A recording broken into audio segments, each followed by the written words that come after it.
Welcome back to the Tiger Hanger. This is Mike. Today I want to talk to you about the Ramen toy, the Marshall. It's their take on an adjacent style of a Bravestarr figure. And this is the first one we're getting this. I really do like this figure, but it's not perfect. There's pluses and minuses to it, and I do look forward to more figures down the road from Ramen Toy for this line. We're going to take a look at this figure. We're going to look at articulation, aesthetics. We're going to look at all the accessories and, of course, compare it to vintage and some other modern lines. Just kind of see how it stacks up. Coming up.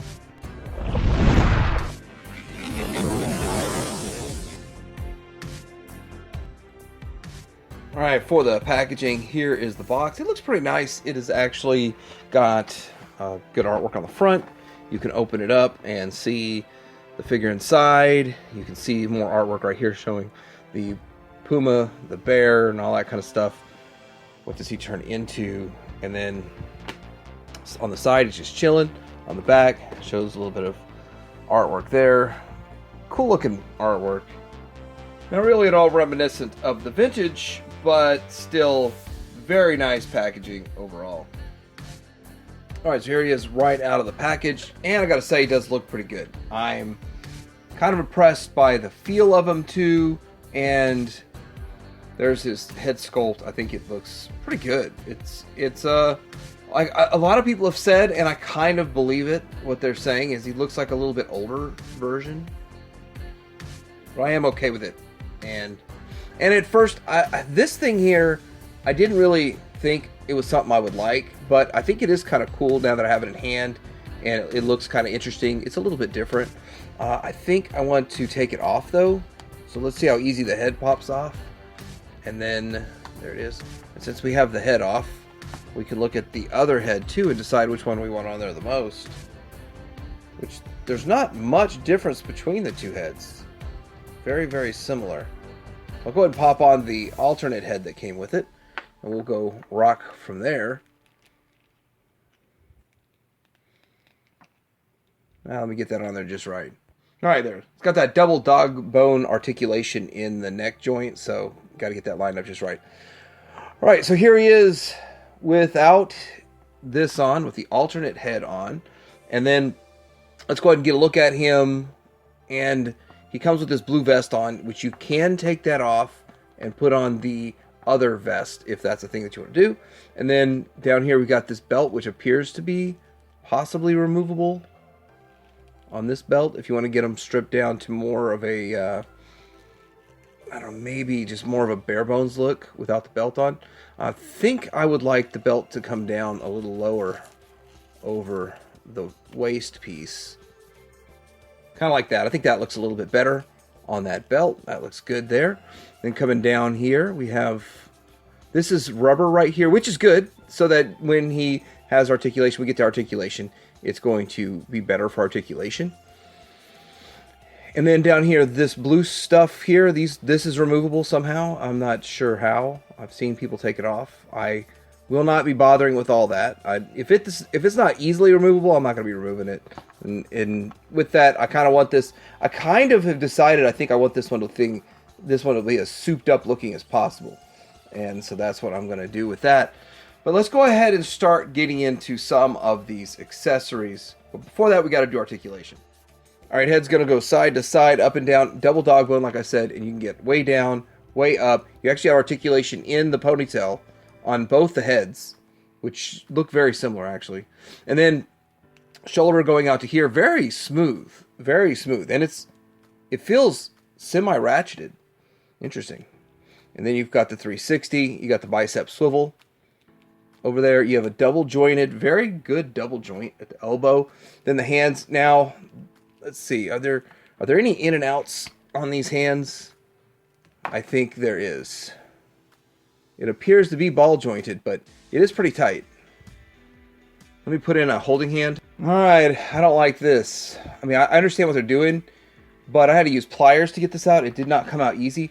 It might just be the first time to do it using pliers. Goodness.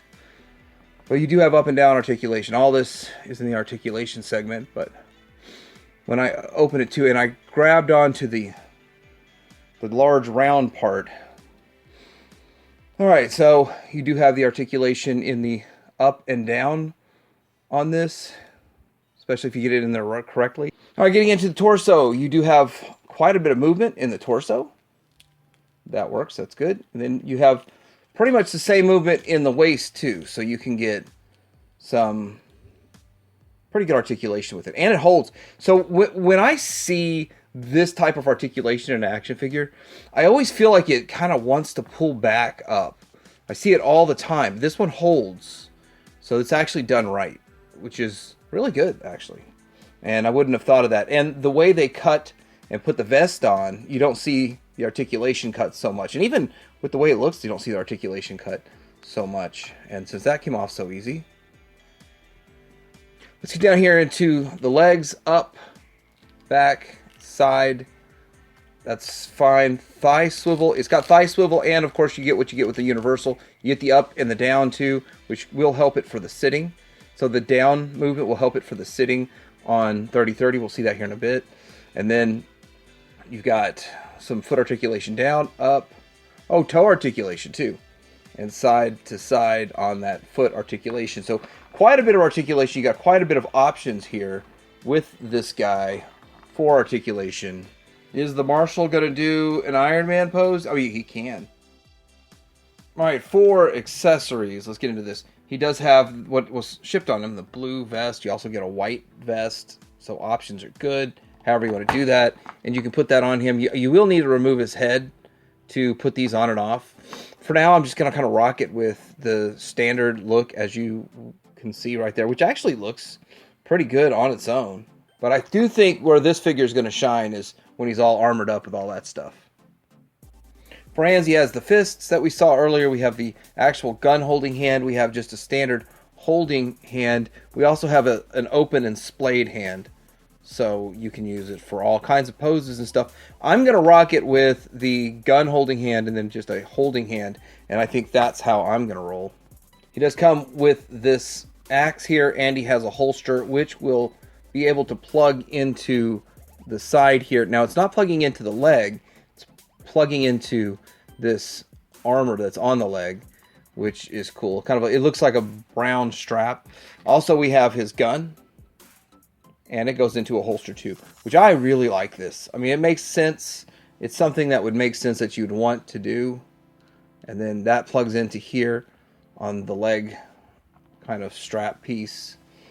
And then we also have a few more things. We have two hats. We have a standard hat, and this is what the standard hat looks like on him. Which that looks okay. That looks fine. And then we have the souped up hat that shows, which is what I'm going to display mine with. I'm going to display him with this here, and let's make sure I get that on there just right. He's got the microphone. You want to have that on there. So you want to make sure that microphone's pushed into place. Let me get that done. If you collect Vintage G.I. Joe, you can appreciate the fact that the microphone's attached. Let's get this to... There's a lot going on, so it's not wanting to focus as well, but there it is. Nice looking hat. That's how I'm going to display mine. I already know. Pretty cool stuff. But you also get more accessories, and you get this. Now, this is only if you ordered it online, and I think during the pre-order time frame. I'm not sure. I'm not sure if you buy it now, you still get this. But it was taped inside the box, so it wasn't a separate outside attachment.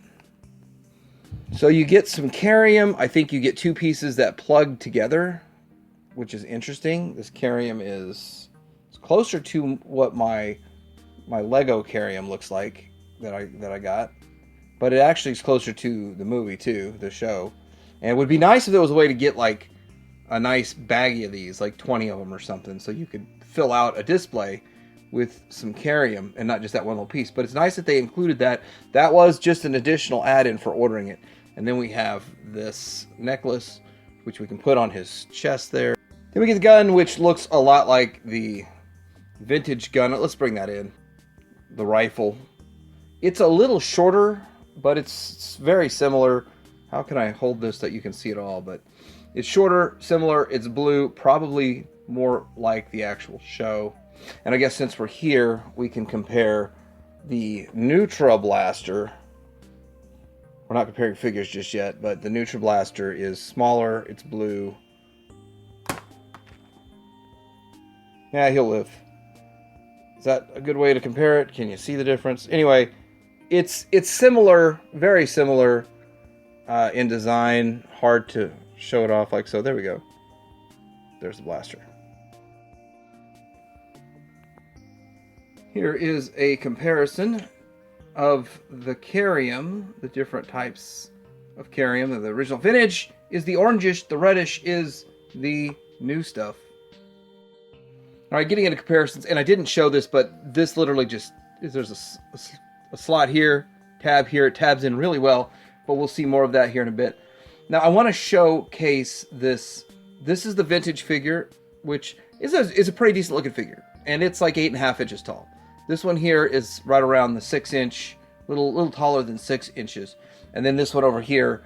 Now, this is the most recent Bravestarr offering from. This one is just really short. It's kind of short, kind of small.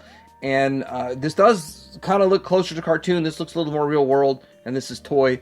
And I got to say that this one, Ramen Toys, scales better with, we'll see in a bit, but like G.I. Joe Classified and Star Wars Black Series, the Marvel Legends, and that kind of stuff. And aesthetically, they're going for different things. This one does look older than this one, and this one does look like a real young one. So, I mean, I guess you could say all the different eras of Bravestarr's life. And a couple of things carry forward from the vintage toy, as you can see, but a lot of things are upgraded and modernized for the Marshall. Here it is with Marvel Legends Crystar, which is amazing. Marvel made a Crystar. Not surprising there's no plans to do the other 8 figures, which would just be repaints for half of them. But anyhow, cool stuff. That's how it would fit. I guess Star Wars Black Series is on the small side of things. He's a little short for a Stormtrooper, and Harrison Ford's 6 foot, right? Here's next to a Super 7 figure. So it kind of feels like he's as tall as a Super 7 Ultimates G.I. Joe. So that's on the tall side. This is NECA. I'm not exactly sure why that. So there's another NECA. That's Marty McFly. Marty, he's getting erased from time over here. But he's not standing up so well. Anyway, you can kind of see NECA's a little all over the place with their scale. And I'm not exactly sure why the Dungeons & Dragons figure is so much taller. But there you go. You might be wondering, how does he scale with 30-30? And the truth is that the original vintage one is huge, because he's a riding mount of a horse. And when we get the 3-0 from Ramen Toy, we're going to notice that it's significantly smaller than the vintage one. And that's a good thing, because it's going to pair up with him as an action figure. But you're not going to be able to ride him. So how would this one fit on the vintage 30-30 as a horse? I actually think that it looks really good. I think it fits well. If you want him riding the vintage horse, that works really well, actually. Scale-wise, size-wise, and this looks more like a real person riding a real horse than it did with the ginormous Bravestarr on it. But you have to subvert reality, especially when you have your friend transform into a horse and you ride him, and he's significantly larger than you as a horse, but almost the same size as... I mean, there's mass shifting going on here. We see mass shifting in Transformers, and this does transform. Basically just gets on his 4 legs. But anyway, I do look forward to the 3-0 from Ramen Toy, because this is something that we kind of really have needed. The 3-0 is something we really needed in the toy line. And if you want to get a horse to ride, I guess you got to buy a vintage one, and it looks good on a vintage one. Here he is riding his other friend, Colonel Borobot. He likes to ride his friend Borobot. And that's also a Transformer-ish kind of thing. So he looks on it. I think he looks great on Borobot. Probably better than the original Bravestarr. And you can do more than I'm doing with it, I'm sure. But there it goes. Here's how he stacks up to some of the other vintage baddies. And little short to kind of fill out as your Bravestarr in a Bravestarr collection. The Marshall's its own thing, and the Marshall is going to need some bad guys to go up against. So I'm looking forward to seeing more characters from this line. And as you can see right here, there's just several characters. I actually want to see unreleased characters, but I don't know if that's even a possibility this day and age, if there's enough people that care about this Bravestarr, there might be enough people that care about the 3-0, and then the line can continue, and we can see more and more characters. But that's how he looks filling in your vintage display. Alright, so this is pretty much how I'm going to display this figure. I am going to have him with all of his stuff on, for the most part, as much as I can fit on there. I'm going to have him as souped up and armored up, and I want to just kind of display him with as much of his high-tech gear as I can have on him, and have him looking as good as I can, like that. Now, I do want to say that it has positives and negatives. Positives, there's a lot of accessories, and I felt like, man, I always want to say I'd like to get it a little bit cheaper and then have less accessories. But no one else is going to make Bravestarr accessories, so if down the road I decide, hey, I want some accessories for this thing, they just don't exist, so you kind of have to do it all at once, or you're just not going to be able to satisfy the demand of those. And probably down the road people are going to say, oh man, I wish you would have done this, that, and another for the accessories. But I am kind of pleased with these, and he has a cool looking figure. So now I kind of like it. I was going to strip it down, have it bare bones and as cartoony as possible, but now with messing with it, I like it better with all the gear on it. I think that is where this figure will definitely shine. He does have some decent articulation. You can get some good poses out of this guy. I really do like that. All the joints feel really smooth. A pretty good figure overall. As good as he is, he's not exactly perfect. There are a couple of issues. The hands themselves, the way they plug in and unplug, I had to use pliers to actually separate the hand from the plug to swap hands. But once I did that swap a couple of times, it started swapping on its own. So it's just tight the first time, and I guess you've heard that before. Sometimes it's tight the first time. I've also had some issues with the holsters falling off pretty easy, but for me personally, when I display it, it's not going to fall off. My only worry would be if, I did something and caused a shelf dive and the holster went flying, but I do like the size and scale and everything about this. But anyway, looking forward to the 3-0 and more stuff from this line overall. Let me know what you think about this. Have you picked this up? Do you even care about Bravestarr? Is this the first time you've ever heard about the Marshall or Bravestarr? And I hope the Marshall line continues. Let me know in the comments below. Like and subscribe, and Tydirium, hang around.